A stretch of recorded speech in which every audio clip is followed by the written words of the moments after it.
विद्यार्थी मित्रांनो, आज आपण नवोदय पेपर मधील पहिला विभाग मानसिक क्षमता चाचणी यामधील घटक क्रमांक 3 पाहणार आहे. घटक क्रमांक 3 आहे आकृती पूर्ण करा. त्यामध्ये तुम्हाला काही महत्त्वाचे मुद्दे सांगणार आहे. ते तुम्ही मुद्दे वाचून घ्यायचे, समजून घ्यायचे व आपल्या वहीत लिहायचे. यामध्ये पहा, एक आकृती दिलेली असते. त्यामध्ये त्या आकृतीचे 4 भाग केलेले असतात. 1, 2, 3, 4 आणि कुठलाही एक भाग रिकामा असतो. कधी इथला भाग राहतो रिकामा, इथला पण भाग रिकामा राहू शकतो, वरचा पण राहू शकतो आणि या उजव्या साईडचा वरचा सुद्धा राहू शकतो. आणि आपल्याला या आकृतीचे निरीक्षण करून हे प्रश्न सोडवायचा असतो. सर्वप्रथम आपण काय करू, महत्वाचे मुद्दे समजून घेऊ. तर पहा, सर्वात पहिला महत्वाचा मुद्दा आहे, सर्वप्रथम प्रश्न आकृतीचे निरीक्षण करा. तर आपण ही जी प्रश्न आकृती दिलेली आहे, या प्रश्न आकृतीचे व्यवस्थित निरीक्षण करायचे. दुसरा मुद्दा आहे, प्रश्न आकृतीतील दिलेले 3 भाग समान असतील तर चौथा भाग सुद्धा समान असतो. बऱ्याचदा कसे तिन्ही भाग समान असते. समजायचं इथं 3 फुलांचे चित्र आहे, तर इथं पण फुलांचं चित्र येणार, असं पाहायचं. पण या आकृतीमध्ये तसं नाही दिलेलं आहे. तिसरा महत्वाचा मुद्दा पहा. तिसरा मुद्दा काय म्हणतो, पर्यायातील तिसरा महत्वाचा मुद्दा आहे, पर्यायातील उत्तर आकृतीची दिशा न बदलता पर्याय ए बी सी व डी रिकाम्या जागी घेऊन बघा. यांची दिशा न बदलता हा पर्याय जसाच्या तसा इथे घेऊन पाहायचा, आपलं उत्तर जुळते का, हा घेऊन पाहायचा, हा घेऊन पाहायचा आणि हा पण पर्याय घेऊन पाहायचा. चौथा मुद्दा पहा. चौथा मुद्दा आहे, आकृतीचे आरशातील पाण्यातील प्रतिबिंब असू शकते. म्हणजेच आरशातील प्रतिमा असू शकते किंवा पाण्यातील प्रतिबिंब असू शकते. तर मग आपण जर ही प्रश्न पाहिला, हा प्रश्न, तर हा प्रश्न काय पहा, हा पी आहे. पीची जर आपण आरशातील प्रतिमा पाहिली, आरशातील प्रतिमा म्हणजे अशी उलटी पडते. जर इथं पाहिलं, जर मी एखादं इथं जर असा बाण काढला, मी एक ॲरो, तर या ॲरोची जर आपण आरशातील प्रतिमा जर शोधली, तर आरशातील प्रतिमा कशी होते, जशी उलटी पडते. तर इथे आरशातील प्रतिमा आहे. मग जर या बी, इथं बी दिलेला आहे, तर कॅपिटल बी, तर या बीची आरशातील प्रतिमा अशी होणार का, हे ठेवून पाहायचं नाही. मग ही होणार नाही, हे पण होणार नाही, हे पण होणार नाही. आणि हा चौथा ऑप्शन आहे, तर हे आहे आरशातील प्रतिमा. म्हणजे आपल्या या प्रश्नाचं उत्तर सापडलं आपल्याला. म्हणजे व्यवस्थित स्टेप बाय स्टेप जर सोडवलं तर आपल्याला लगेच उत्तर मिळते. पाचवा मुद्दा पहा, एखादी नक्षी दिलेली असल्यास ती प्रश्न आकृतीत पूर्ण करा. एखादी जर नक्षीकाम दिलं, इथं काहीतरी डिझाईन दिली, तर ती इथं पूर्ण करून घ्यायचं पेपरमध्ये. पेपरमध्ये तुम्ही केलं तर त्याला फरक पडणार नाही. फक्त OMR शीटवर काही करायचं नाही. पेपरवर तुम्ही नक्षी केली तरी चालेल. आणि शेवटचा आणि सर्वात महत्वाचा मुद्दा आहे हा 6 नंबर. सर्वात महत्वाचा आहे की गाळणी पद्धतीने उत्तर शोधा. तर गाळणी पद्धतीने उत्तर शोधायचं. आपण जसं पर्याय पाहिले, तर आपण पाहिलं इथं ते याची पाण्यातील प्रतिमा पाहिजे आपल्याला, आरशातील प्रतिबिंब पाहिजे. तर मग आरशातील प्रतिबिंब हे आहे का, तर नाही, गाळलं. हे पण गाळायचं नाही आहे, हे पण गाळायचं आणि हे उत्तर येते. म्हणजे गाळणी पद्धतीने आपण उत्तर काढायचं. तर याच आकृती पूर्ण करा या घटकावरील आपण काही सराव प्रश्न पाहूया. आता आपण जे मुद्दे पाहिले, ते मुद्दे तुम्ही सर्व आपल्या वहीत लिहून ठेवायचे आणि त्या मुद्द्याच्या आधारेच सर्व प्रश्न सोडवायचे. तर आता पाहू आपण त्या मुद्द्याच्या आधारे हा प्रश्न सोडू. जर इथं पाहिलं, इथं नक्षीकाम दिलेलं आहे, पण हे जर पाहिलं आपण, तर हे या आकृतीची ही इकडली प्रतिमा, आरशातील प्रतिमा आहे. जर पहा, मग या आकृतीची इकडली आरशातील प्रतिमा पाहिजे आपल्याला. जर तुम्ही पाहिलं तर तुम्हाला भेटून जाईल. आणि एक विचार केला तर असं पण आहे, ही आकृती, ही आकृती, ही आकृती आणि ही आकृती, सर्व आकृत्या समान आहे.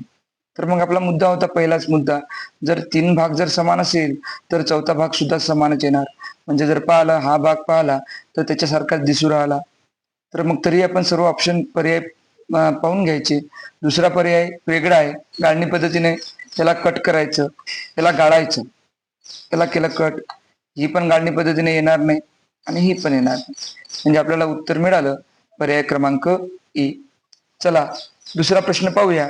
दुसरा प्रश्न पहा काय तुम्हाला आधी सांगितल्याप्रमाणे म्हणजे या प्रश्नाकृतीमधील कुठलाही एक पावभाग रिकामा असू शकतो. इथे खालचा भाग होता, इथे वरचा भाग आहे. तर मग या तिघांची तुलना करायची, आकृतीचे व्यवस्थित निरीक्षण करायचे.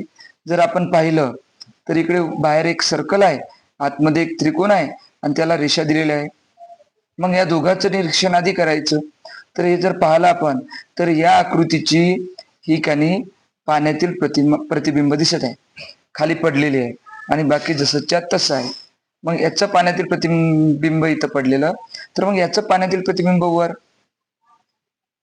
याचं जर पाण्यातील प्रतिबिंब वर पडलं तर पहा हा मोठा भाग इकडून होतोय, मोठी रेष, तर मोठी रेष इकडून आली, हा छोटी रेष इकडून आहे तर छोटी रेष इकडून आली. तर मग इकडे छोटी रेष आहे, तर वर जाताना इकडे छोटी रेष राहील त्रिकोणात. मग आता पुढं गाडणी पद्धतीने पाहिजे तर काय होईल, इथं आहे का ती रेष छोटी नाही आहे, इथं या आकृतीसारखी समान आहे. या दोन आकृत्या समान आहे का नाही, तर या दोन आकृत्याचं जरी पाहिलं तुम्ही तर हे पण भेटते. या दोन आकृत्याचं पहा, याची ही आरशातील प्रतिमा आहे, याची ही पाण्यातील प्रतिबिंब आहे, पण याची ही आरशातील प्रतिमा आहे. तर याची ही आरशातील जर प्रतिमा केली आपण तर काय होईल, हा छोटा जो भाग आहे तो इथंच येईल या कोपऱ्यात. मग इथे आहे का नाही, गाळणी पद्धतीने कट झालं. इथे आहे का वरच्या भागात नाही, गाळणी पद्धतीने कट झालं. इथे आहे पण इथं पहा रेषा उभ्या मारलेल्या आहे, तर आपल्याला तिरप्या रेषा पाहिजे, इथं पण नाही आणि इथे आहे. म्हणजे गाळणी पद्धतीने जर केलं, व्यवस्थित निरीक्षण केलं तर तुमचा एकही प्रश्न चुकणार नाही. चला तिसरा प्रश्न पाहूया पुढचा. पहा तिसरा प्रश्न काय म्हणतो. तिसरा प्रश्न काय पहा, ही आकृती दिलेली आहे. जर निरीक्षण केल्या केल्या आपल्या लक्षात येते ही आकृती आणि ही आकृती सेम आहे. सेम आहे म्हणजे या आकृतीची ही पाण्यातील प्रतिबिंब आहे, या आकृतीचं पाण्यातील प्रतिबिंब इकडे आहे, मग या आकृतीचं पाण्यातील प्रतिबिंब इकडे असेल. तुम्ही एखाद्या वेळेस तुम्हाला नाही समजलं तर तुम्ही प्रश्न आकृतीत पूर्ण करू शकता, म्हणजेच त्या तुम्ही पेपरला पूर्ण करू शकता, तिथे काही फरक पडत नाही. म्हणजे मी पूर्ण करून दाखवतो तुम्हाला एक प्रश्न. मी अशी डिझाईन पूर्ण केली, झाली, ही रेष होती, ही रेष पूर्ण केली. ह्या त्रिकोण जो आहे थोडाफार हा कोण आहे, हा कोणाचं टोक या साईडला आहे, मग या कोणाचं टोक या साईडला येणार, म्हणजे पहा काय होणार, असं आणि असं. आणि हा जो ही जी कर्व लाईन आहे हिला समांतर ही कर्व लाईन आहे, म्हणजे असं. हे पूर्ण करून सुद्धा तुम्ही पर्याय ओळखू शकता आणि गाळणी पद्धतीने सुद्धा ओळखू शकता. इथं हा पर्याय आहे का नाही, गाडलं मग गाडत गाडत जायचं पूर्ण. हा पर्याय आहे का, तर हा पर्याय दिसू राहिला, होऊ शकतो. नंतर पुढचा पर्याय पाहू, पहिले होऊ शकतो पण आपण 100% पाहायचं नाही पूर्ण पर्याय पाहिल्याशिवाय. हा पर्याय तर जागेवरच कटला आणि हा पर्याय पण सेम दिसू राहिला. पण या दोन पर्यायात प्रॉब्लेम काय आहे, तर ही जी आकृती आहे तशी सेम टू सेम ही आकृती आली पाहिजे. यामधला हा भाग जेवढा आहे तेवढाच हा भाग असला पाहिजे. तर हे दोन सेम दिसत आहे, हा भाग थोडा छोटा आहे आणि ही जी कर्व लाईन आहे ही अशी कुठून आहे, ही अशी या शेवटपासून आहे, हे इथे मधातून दिली, त्यामुळे आपली आकृती येणार पर्याय क्रमांक बी. चला पाचवा प्रश्न पहा सर्वांनी, काळजीपूर्वक पाहायचा आहे पाचवा प्रश्न. पहा पाचवा प्रश्न काय म्हणते. पाचवा प्रश्न आहे, डिझाईन दिलेली आहे, इथे एक चौरस काढला, या कोपऱ्यात एक चौरस काढला, या कोपऱ्यात एक चौरस काढला, या कोपऱ्यात एक चौरस पाहिजे.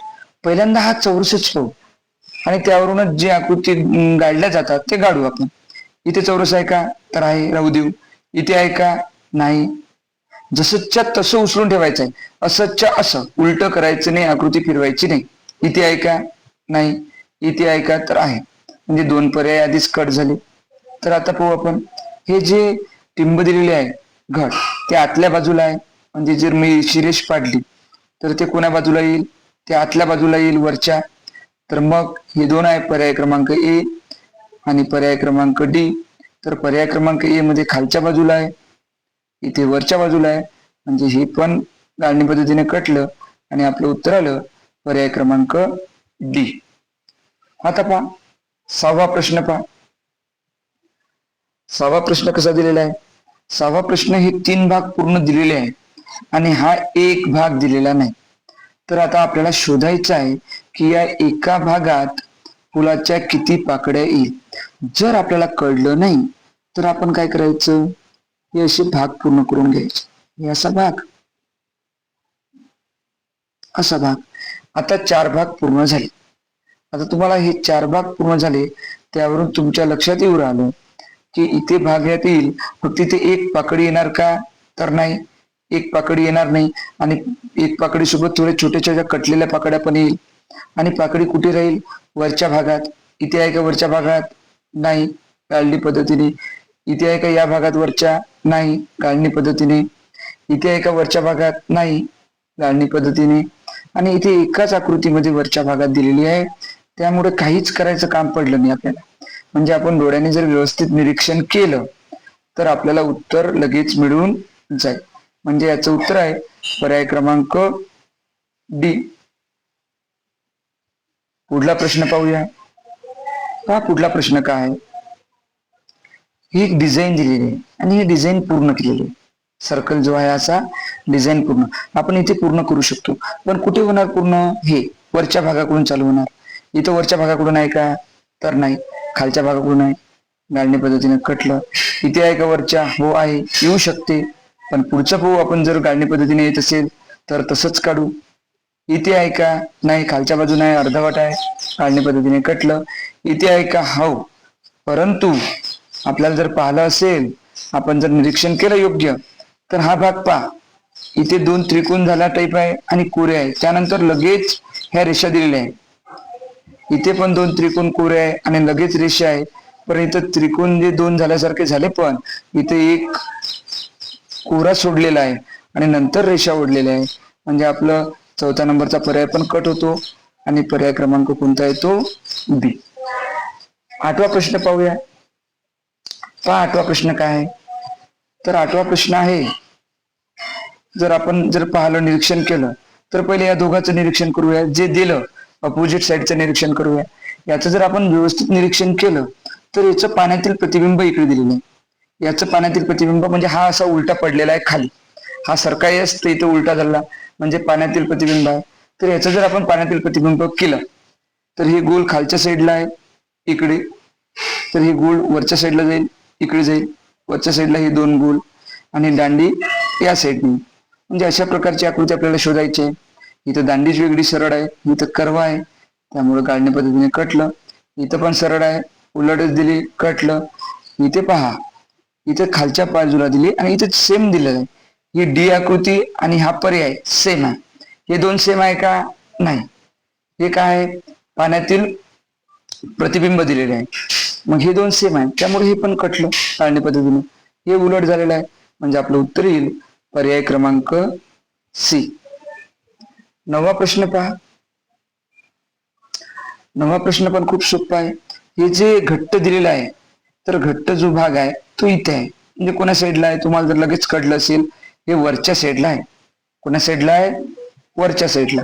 तर मग वरच्या साईडला घट्ट असणारे पर्याय ठेवू, बाकी कट करू.